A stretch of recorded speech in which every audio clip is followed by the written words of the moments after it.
The Tiger Woods scandal took place on Thanksgiving Day 2009. Though the National Enquirer magazine, the tabloids, they posted a story about how he had an affair with New Yorker Rachel Uchitel, and nobody really believed it at first because he always had just a great reputation, never got himself into any trouble, so they didn't really believe it at first until his wife on Thanksgiving Day went through his phone, saw some messages, saw that he was being unfaithful, and there are many text messages sent back and forth between him and this Rachel girl.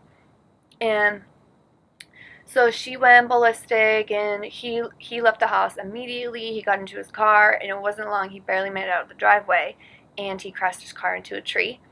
He suffered some major injuries, but she called 911, and they got him to a hospital. And because from that car accident is what made it all spread like rapid fire. Social media, it is the fastest way to relay a message. If you want something to spread, go to social media. It reaches a larger population quickly and instantly. One little tweet, it posts to thousands, and they retweet it, posts to even more. And well, on Facebook, all these different magazines and different news sites, they post about the story on Facebook.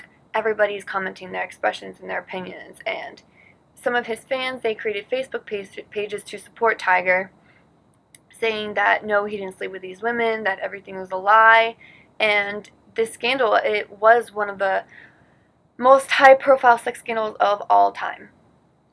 And the mainstream media, it has lost considerable credibility as people have read analyses on the internet and begun to realize that much of what mainstream media provides in terms of information is ultimately international biased and often consisting of half-truths, which is true because in the mainstream media and different online sites, is as soon as they get a story, magazines and newspapers, they have a long process. Like, it takes time to write up a story, to edit, to publish, and to print.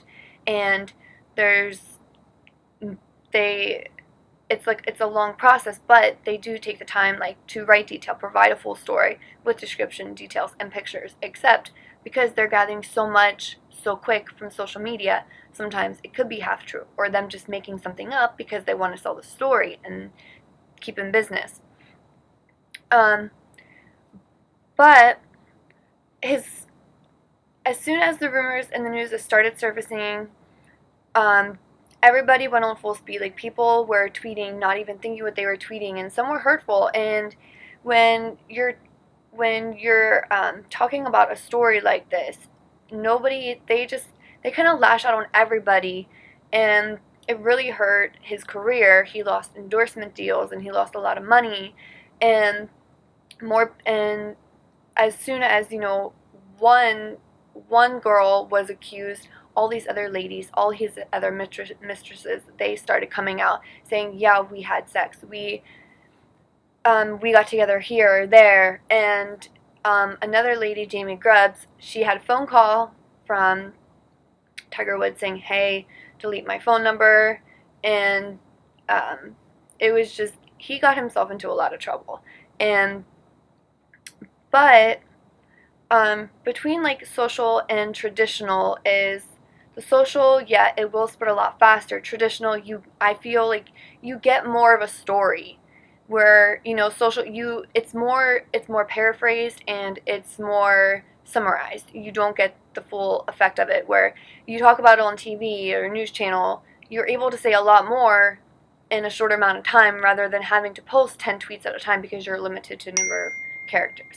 So it was really huge for social media, and he was blasted, and it hurt his career. But recently he has made a comeback, and he's hoping that it'll keep his image up and he can get more endorsements.